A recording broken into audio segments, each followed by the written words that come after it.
2/3, 2/3,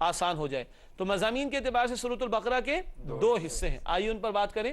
پہلا حصہ آیات 1 تا 152 پر مشتمل، رکوع 1 تا 18، یعنی پہلے 18 رکوع آیت نمبر 152 تک، یہ پہلا حصہ ہے مضامین کی تقسیم کے اعتبار سے، اور اس کا موضوع کیا ہے؟ سابقہ امت مسلمہ بنی اسرائیل کا ذکر، سابقہ امت مسلمہ بنی اسرائیل کا ذکر، جن میں یہود بھی شامل اور جن میں نصارہ بھی شامل ہیں۔ پہلے 18 رکوع میں سابقہ امت مسلمہ بنی اسرائیل کا ذکر۔ دوسرا حصہ آیات 153 تا 286 اختتام تک، رکوع 19 تا 40، رکوع 19 تا 40، یہ 22 رکوع بنتے ہیں۔ اس کا موضوع کیا ہے؟ موجودہ امت مسلمہ مسلمانوں سے خطاب، یعنی ہم جو نبی کریم صلی اللہ علیہ وسلم کی امتی ہیں، اب ہماری امت سے خطاب ہے رکوع 19 تا رکوع 40 میں۔ یہ تو ایز اے ہول پوری سورت کے مضامین کا خلاصہ آپ کے سامنے رکھا گیا دو حصوں کی تقسیم کے اعتبار سے۔ تھوڑا اور فوکس کرتے ہیں آیات 1 تا 39 جو اگلی چند نشستوں میں ہم نے پڑھنی ہے انشاءاللہ تعالی، یعنی پہلے 4 رکوع ان میں تمہیدی مضامین ہیں۔ پہلے 4 رکوع میں کیا ہے؟ تمہیدی مضامین، اور یہ وہی ہیں جو اکثر مکی صورتوں میں باتیں آ چکی ہیں۔ کتنا قرآن البقرہ سے پہلے نازل ہو چکا تھا؟ 2/3، ان میں بہت ساری باتیں آ چکی، ان کا ایک خلاصہ پہلے 4 رکوع میں تمہیدی مضامین کے طور پر آئے گا انشاءاللہ تعالی۔ اب سورۃ البقرہ کا تعارف ہو گیا، اب آئیے اس کے فضائل کو جاننے کی کوشش کرتے ہیں احادیث مبارکہ کی روشنی میں۔ تو احادیث مبارکہ میں فضائل سورۃ البقرہ، جامع ترمذی کی روایت ہے، رسول اللہ صلی اللہ علیہ وسلم نے فرمایا ہر شے کی ایک چوٹی ہوتی ہے، چوٹی سے مراد کلائمیکس، عروج، ہر شے کی ایک چوٹی ہوتی ہے، اور بلا شبہ قرآن کی چوٹی سورۃ البقرہ ہے، یہ جامع ترمذی کی روایت ہے۔ ناظرین کرام، پورا قرآن ہی ہدایت کا سرچشمہ ہے، اس کا بھی کلائمیکس، اس کی بھی چوٹی مضامین کے اعتبار سے رسالت مآب صلی اللہ علیہ وسلم نے فرمایا کہ وہ سورۃ البقرہ ہے۔ ایک اور روایت کا مطالعہ کرتے ہیں، یہ صحیح مسلم شریف کی روایت ہے۔ آپ صلی اللہ علیہ وسلم نے فرمایا 2 روشن صورتوں کو پڑھتے رہا کرو، 2 روشن صورتوں کو پڑھتے رہا کرو، یعنی سورۃ البقرہ اور سورہ آل عمران، اس لیے کہ یہ دونوں صورتیں روز قیامت بادل کی 2 ٹکڑیوں کی صورت میں نمودار ہو کر اپنے پڑھنے والوں کی طرف سے شفاعت کریں گی۔ یہ 2 روشن صورتیں ہیں، آج ان کا اہتمام ہو تلاوت کا، تو کل یہ اپنے پڑھنے والوں کی طرف سے کیا کریں گی؟ شفاعت کریں گی۔ اللہ تعالی ہمیں ان کی تلاوت کی بھی توفیق دے، اور اس پروگرام کی نسبت سے اللہ تعالی ہمیں اس کے مفاہیم کو سمجھنے کی بھی توفیق عطا فرمائے۔ ناظرین کرام، سورۃ البقرہ کا تعارف اور اس کے فضائل بھی ہم نے سمجھ لیے۔ اب ہمیشہ کی ترتیب کی طرح آج جن آیات کا ہم نے مطالعہ کرنا ہے ان کا تجزیہ کر لیتے ہیں۔ آج ہم کتنی آیات پڑھ رہے ہیں البقرہ کی؟ پہلی 5 آیات انشاءاللہ، آیات 1 تا 5 ان کا تجزیہ کر رہے ہیں۔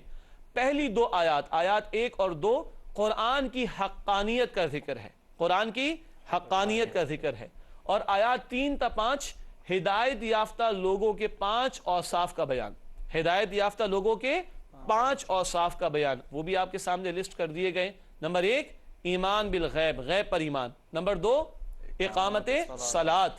نمبر 3 انفاق فی سبیل اللہ، اللہ کی راہ میں مال خرچ کرنا۔ نمبر 4 تمام الہامی کتب پر ایمان، جتنی کتابیں اللہ نے پیغمبروں کو عطا فرمائی سب پر ایمان۔ اور نمبر 5 آخرت پر ایمان۔ کتنی صفات ہو گئی؟ 5 صفات ہو گئی۔ ناظرین کرام، پہلی 2 آیات قرآن کی حقانیت کا بیان، اور آیت نمبر 3 تا 5 ہدایت یافتہ لوگوں کے 5 اوصاف کا بیان، جن پر اب انشاءاللہ ہم گفتگو کریں گے ایک ایک آیت پر تفصیل کے ساتھ۔ آئیے اپنا مطالعہ مزید تفصیل کے ساتھ آگے بڑھاتے ہیں اور پہلی آیت کا مطالعہ کرتے ہیں۔ آیت نمبر 1 الف لام میم، ان حروف کو حروف مقطعات کہتے ہیں۔ کیا کہتے ہیں؟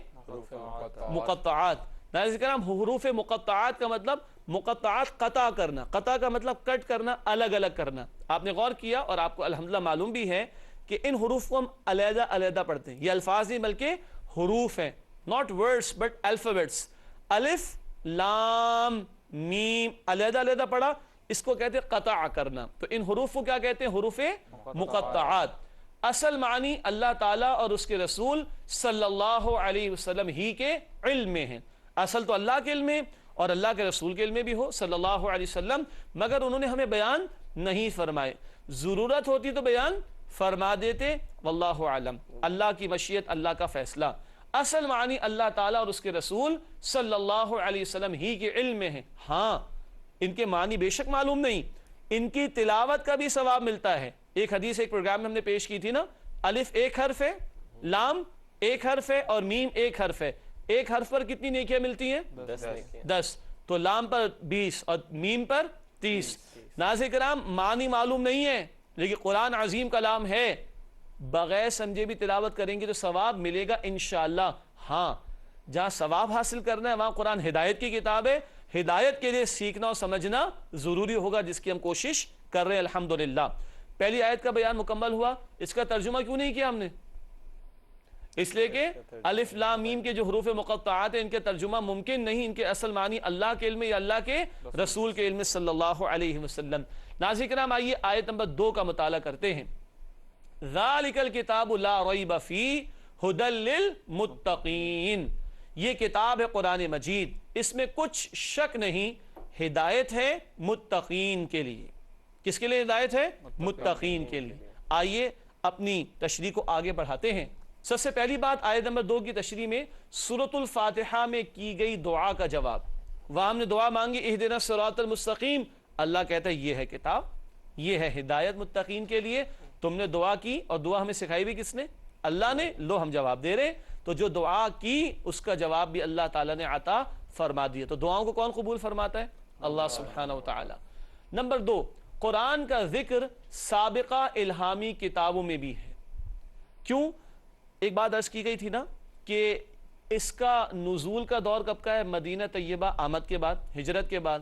اور مدینہ طیبہ میں یہود بھی آباد تھے جن کی کتابوں میں آخری رسول محمد کریم صلی اللہ علیہ وسلم کے متعلق بشارتیں بھی موجود تھیں. آئندہ سورۃ البقرہ کی آیات میں یہ باتیں اور آئیں گی انشاءاللہ. اور ان کی کتابوں میں قرآن کے متعلق بھی بشارتیں موجود تھیں. تو ان کو بھی کہا جا رہا ہے یہ ہے وہ کتاب.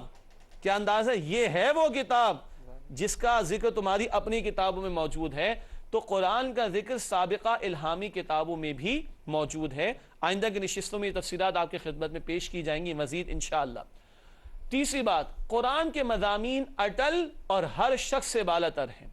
اٹل بھی ہیں اور ہر شخص سے بالا تر بھی ہیں. ناظرین کرام یہ قرآن کا چیلنج بھی ہے اور یہ قرآن کا دعویٰ بھی ہے، اس میں کوئی شک نہیں. دنیا کا بڑے سے بڑا فلاسفر ہو وہ اپنی کتاب کبھی اس دعوے سے شروع نہیں کرتا. دنیا کا بڑے سے بڑا سائنٹسٹ ہو اپنی تحقیق کے بیان کا ذکر ایسے نہیں کرتا کہ اس میں کوئی شک نہیں. یہ صرف رب العالمین کا ہی وصف ہے کہ وہ یہ بات کہہ سکتا ہے، اسی کو زیبا ہے اور اسی کے کلام میں یہ بات ملے گی کہ اس قرآن میں کوئی شک نہیں ہے. یہ ہے رب العالمین کے کلام کی صداقت کی دلیل کہ وہ اس دعوے سے شروع کرتا ہے ذالک الکتاب لا ریب فیہ. اس میں کوئی شک نہیں. دنیا کی کسی فلسفے کی کتاب، دنیا کی کسی سائنٹسٹ کی مرتب کردہ کتاب میں کبھی یہ دعویٰ نہیں ملے گا، اس میں کوئی شک نہیں ہو سکتا. یہ دعویٰ صرف اللہ کے کلام میں ہے اور یہ اس کی حقانیت کی دلیل بھی ہے.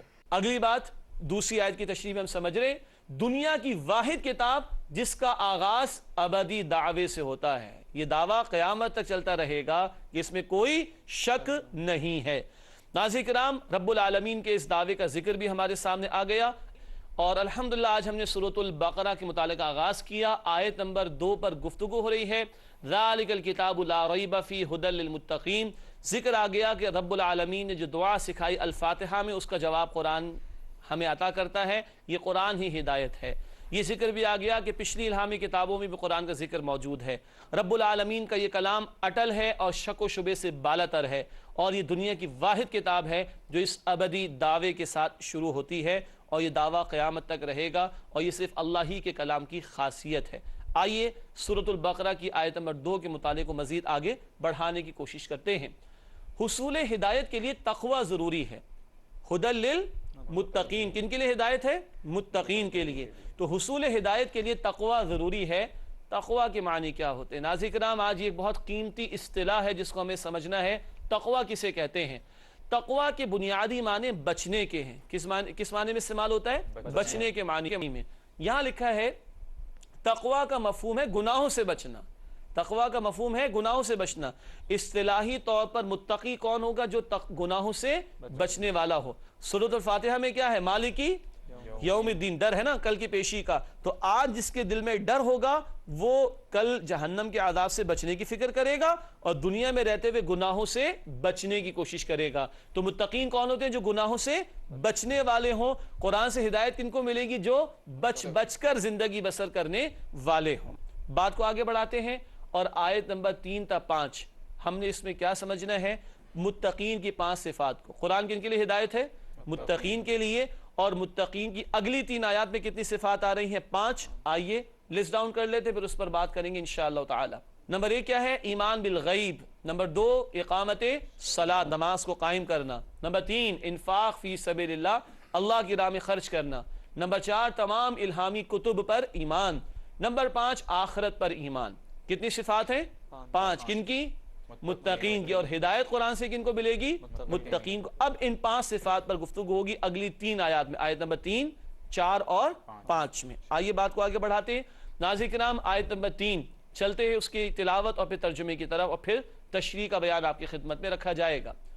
الذین یؤمنون بالغیب ویقیمون الصلاة ومما رزقناہم ینفقون۔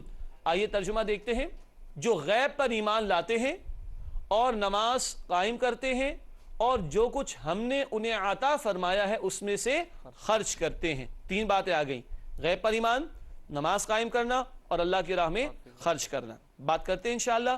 سب سے پہلی صفت بیان ہوئی غیب پر ایمان۔ متقین کی پہلی صفت کیا ہے؟ غیب پر ایمان۔ غیب کا مطلب ہوتا ہے انسین، جو دکھائی نہ دے۔ ناظرین کرام آج ہماری زبان پر انگریزی کا ایک جملہ بہت عام ہے، seeing is believing، seeing is believing، جو نظر آئے وہ یقینی ہے۔ اور قرآن کیا کہہ رہا ہے؟ جو نظر نہ آئے وہ یقینی ہے۔ متقین کا ایمان دکھائی دینے والی باتوں سے شروع نہیں ہوتا بلکہ نہ دکھائی دینے والی باتوں سے شروع ہوتا ہے۔ تو ان سین کو ماننا، جو نظر نہ آئے اس کو ماننا، یہ ہے پہلی شرط لازم متقی بننے کے لیے۔ بندہ مومن اور بندہ متقی اس کا ویژن بہت براڈ ہوتا ہے، وہ ایک دنیا کے مختصر سے اس عرصے کو کل نہیں سمجھتا، اس کا ویژن بہت براڈ ہوتا ہے، اس کی نگاہ بہت دور تک دیکھتی ہے اور وہ بالغیب پر ایمان رکھتا ہے، جو نظر نہیں آتا اس سب کو وہ مانتا ہے۔ اس سے پتہ ہے کس بات کی نفی ہوتی ہے؟ مادہ پرستانہ سوچ کی نفی۔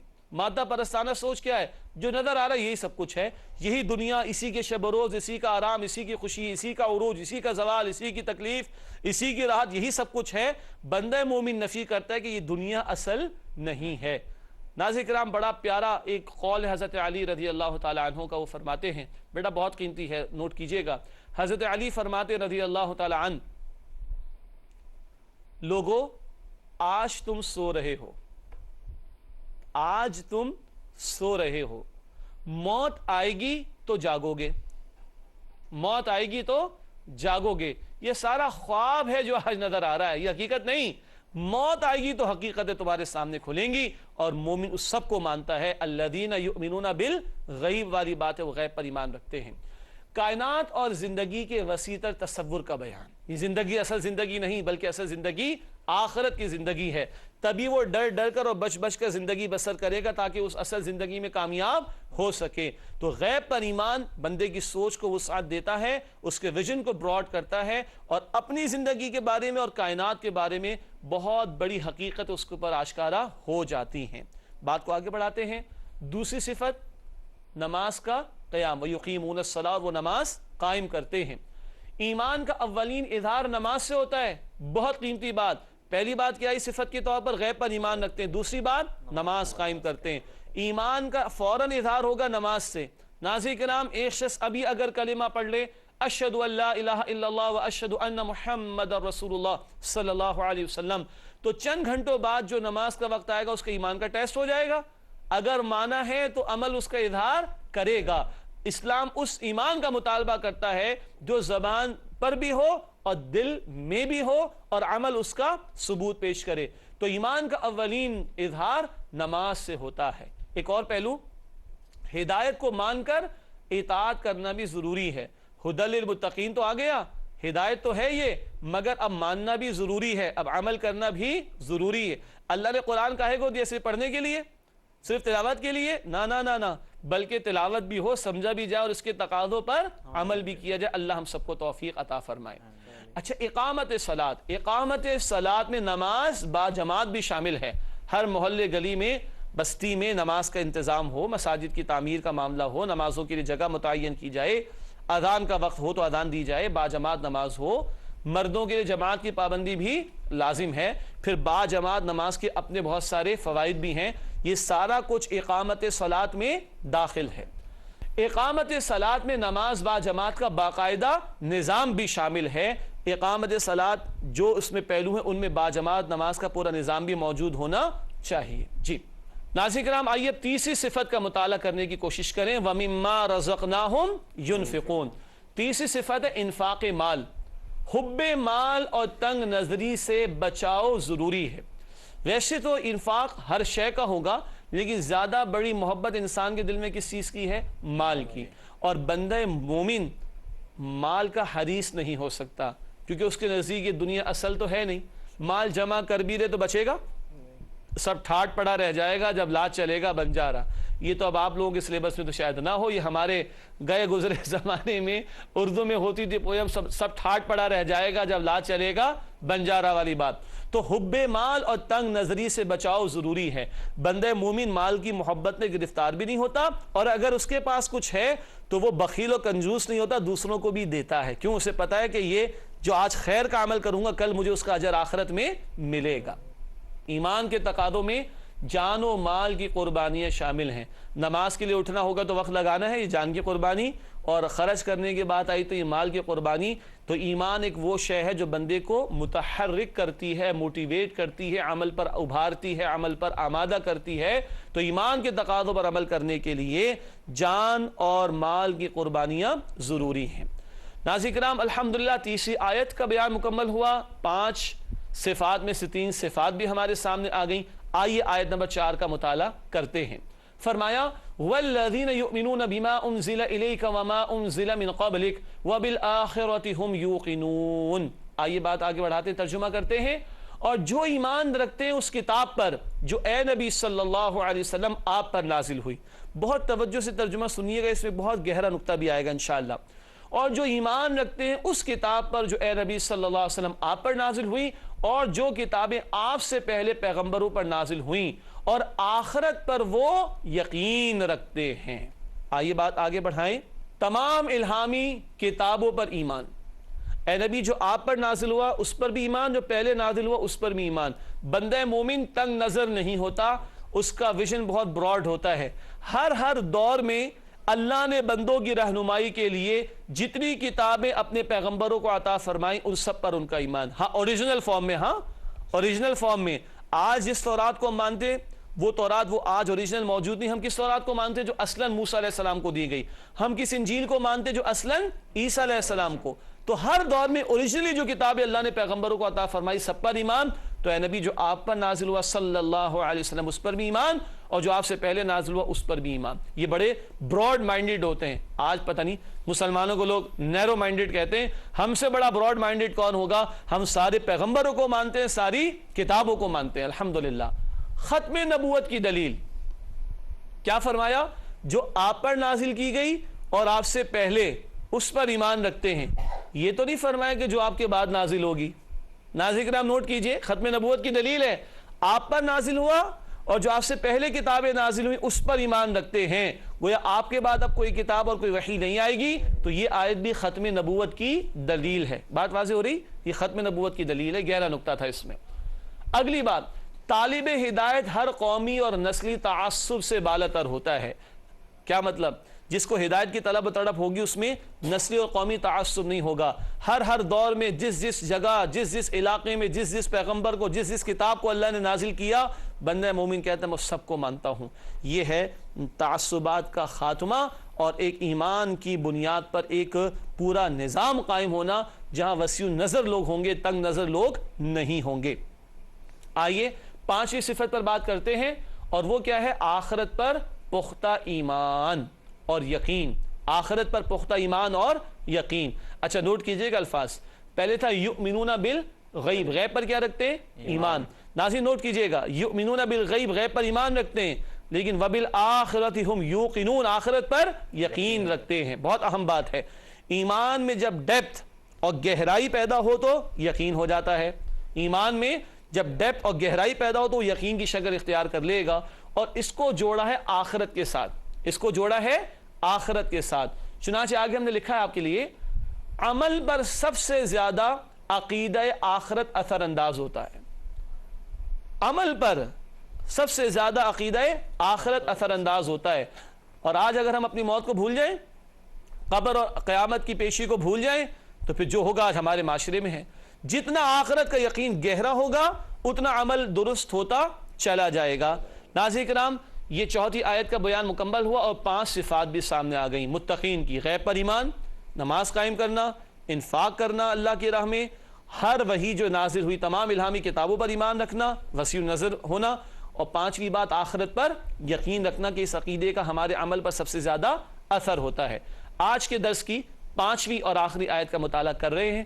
فرمایا اولئک علی ھدی من ربہم واولئک ھم المفلحون، یہی لوگ اپنے رب کی طرف سے ہدایت پر ہیں اور یہی فلاح پانے والے ہیں. ہدایت ان کو ملے گی اور فلاح یعنی نجات اور کامیابی ان کو ملے گی. اللہ سبحانہ و تعالی ہمیں ان لوگوں میں شامل فرمائے. لکھا ہے ہم نے کہ بیان کردہ صفات کے حامل لوگوں کے لیے ہدایت اور فلاح کا وعدہ ہے. ایمان کے دعووں سے بات نہیں بنے گی بلکہ صفات بھی اختیار کرنی ہوں گی. جو 5 صفات ہمارے سامنے متقین کی آئیں تو اللہ رب العالمین کی طرف سے ہدایت کا وعدہ بھی ہے اور فلاح کا وعدہ بھی ہے. ناظرین کرام، ایک سیگمنٹ مختصر سے آپ کے سامنے رکھتے ہیں اور وہ ہے قرآنی معلومات کے حوالے سے. آئیے آج کا نقطہ آپ کے سامنے رکھیں. پچھلے پروگرام میں ہم نے ذکر کیا تھا اور آج بھی بات آ گئی، قرآن کی سب سے طویل سورہ سورۃ البقرہ ہے. آئیے آج کا نقطہ آپ کے سامنے رکھیں قرآنی معلومات کے حوالے سے. قرآن کریم کی سب سے مختصر سورت سورۃ الکوثر ہے. کتنی آیتیں اس میں؟ 3 آیتیں. قرآن کریم کی سب سے مختصر سورت سورۃ الکوثر ہے. اور ایک اضافی بات، سورۃ العصر میں بھی 3 آیتیں اور سورۃ النصر میں بھی 3 آیتیں. تو 3 آیتوں کی 3 مختصر صورتیں قرآن کے بالکل آخر میں ہمارے سامنے آتی ہیں. ناظرین کرام، وقت ہوا ہے چند سوالات کا. آئیے اپنے نوجوان ساتھیوں سے معلوم کریں کیا سوالات ان کے ذہن میں پیدا ہوئے ہیں. جی، سب سے پہلا سوال کہاں سے آ رہا ہے ہمارے پاس؟ جی فیض بھائی. جیسے کہ آج ہم نے آغاز کیا ہے سورۃ البقرہ کا، تو ابتداً بات آئی تھی کہ ماشاءاللہ 40 رکوعوں پر یہ سورت مشتمل ہے. تو طویل سورت ہے اور قرآنی معلومات کے سیشن میں ہم نے یہ بھی دیکھا کہ سورۃ الکوثر مختصر ترین سورت ہے. تو کچھ صورتیں اتنی طویل اور کچھ مختصر ترین صورتیں ہیں، تو اس پر جو ہے وہ مطلب کس طرح سوال سے پیدا ہوتا ہے کہ کس طرح. جی. ماشاءاللہ بہت بہت قیمتی سوال ہے. گویا کہ یہ نگاہ کی بات ہے کہ ایک طرف ہم سورۃ البقرہ کا مطالعہ کریں 40 رکوع اور 286 آیات، اور دوسری طرف مختصر سی سورت سورۃ الکوثر 3 آیات. بہت سادہ سا جواب یہ ہے، اللہ کے رسول نے ایسے کیا ہے، اس پر ہمارا ایمان ہے. ناظرین کرام، اس کو کہتے ہیں، یہ توقیفی امور میں سے، توقیفی وقف سے، توقیفی امور میں سے ہے.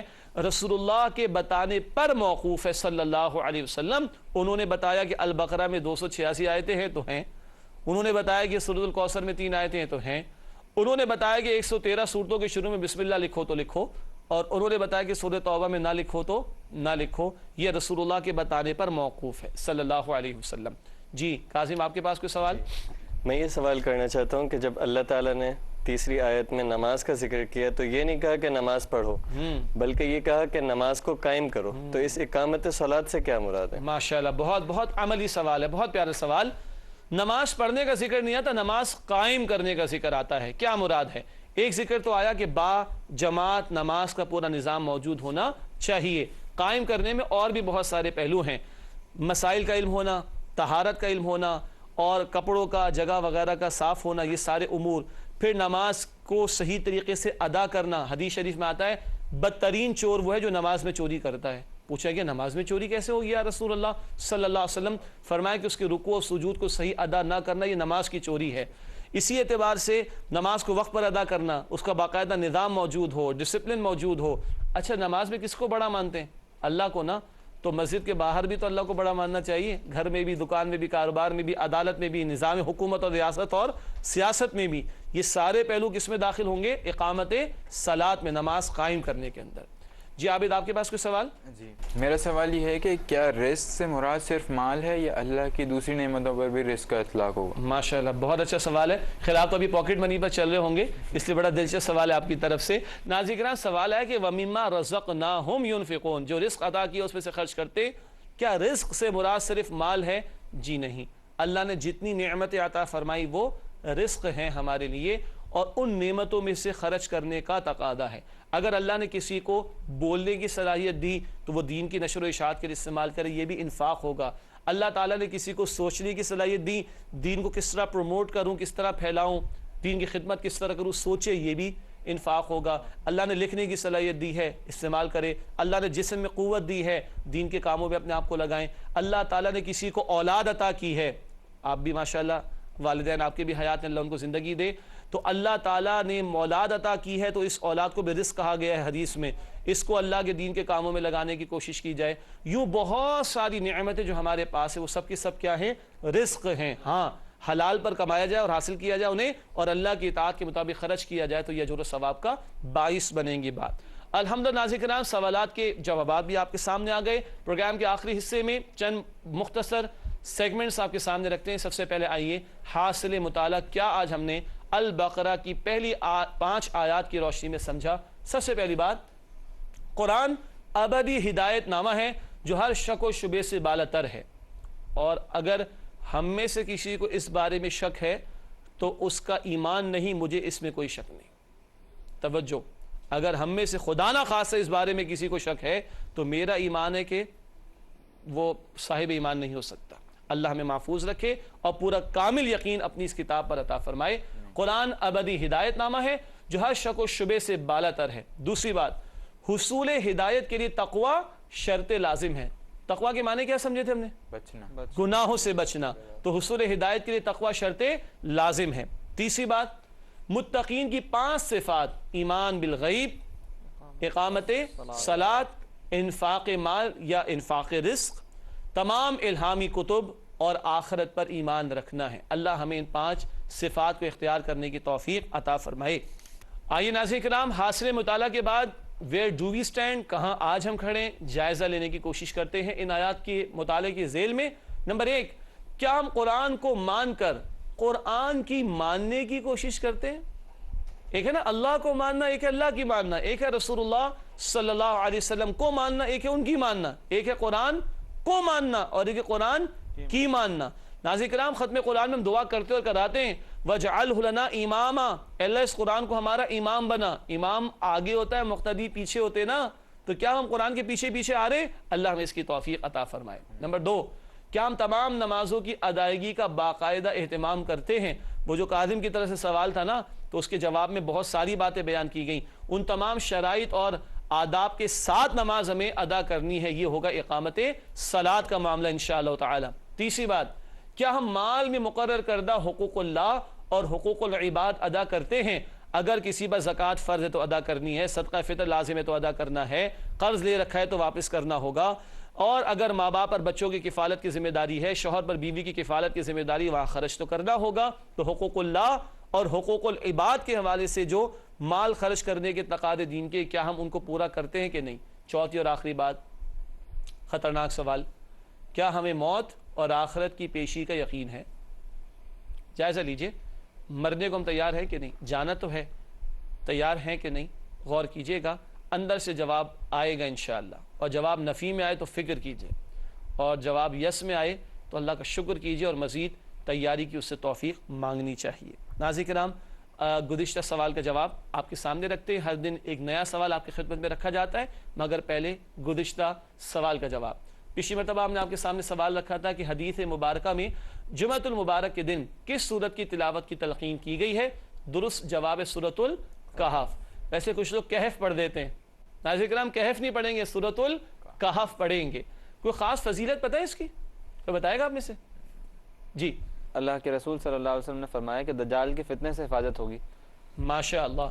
ناظرین کرام حدیث میں ذکر آتا ہے کہ دجال کے فتنے سے بچنے کے لیے جمعے کے دن سورۃ الکہف کی تلاوت کا ہمیں اہتمام کرنا چاہیے. آئیے پروگرام کے آخر میں آج کا سوال آپ کی خدمت میں پیش کرتے ہیں. آج کا سوال ہے, فرض نمازوں کے بعد نبی کریم صلی اللہ علیہ وسلم کن آیات اور صورتوں کی تلاوت فرماتے تھے۔ فرض نمازوں کے بعد نبی کریم صلی اللہ علیہ وسلم کن آیات اور صورتوں کی تلاوت فرماتے تھے؟ انشاءاللہ تعالی ناظرین کرام اگلے پروگرام میں اس کا جواب آپ کی خدمت میں پیش کیا جائے گا۔ آپ تمام ساتھیوں کا بہت شکریہ، آپ آتے ہیں اور ہمارا پروگرام اس کو زینت ملتی ہے۔ اللہ تعالیٰ آپ کا بیٹھنا بھی قبول فرمائے۔ ناظرین کرام آج الحمدللہ ہم نے سورۃ البقرہ کی پہلی 5 آیات کا مطالعہ مکمل کیا۔ اگلی نشست میں آیت نمبر 6 سے مطالعہ شروع کریں گے، آیت نمبر 6 سے 13 تک۔ تب تک کے لیے اجازت، وآخر دعوانا ان الحمدللہ رب العالمین، والسلام علیکم ورحمۃ اللہ وبرکاتہ۔